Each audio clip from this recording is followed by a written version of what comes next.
May isang matanda na nagtitinda ng mangga. Maya-maya ay may lumapit na babae at nagtanong, "Manong, magkano ang isang mangga?"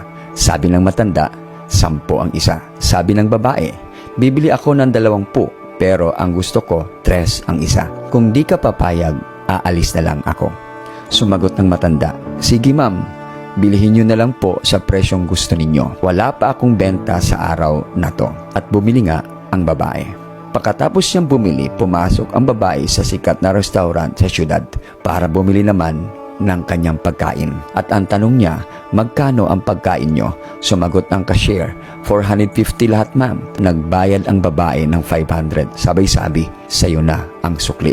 Itong istoryang ito ay normal lang sa mga taong may pera. Pero napaka-unfair naman sa parte ng matanda na nagtitinda. Bakit may ilan sa atin na nagdadamot sa mga taong kailangan ng tulong natin? Pero mapagbigay naman tayo sa mga taong hindi naman kailangan ng tulong. Mga kaibigan, gamitin mo yung pera mo para maayos ang ugali mo. Huwag mong ipakita ang ugali mo para lalong dumami ang pera mo.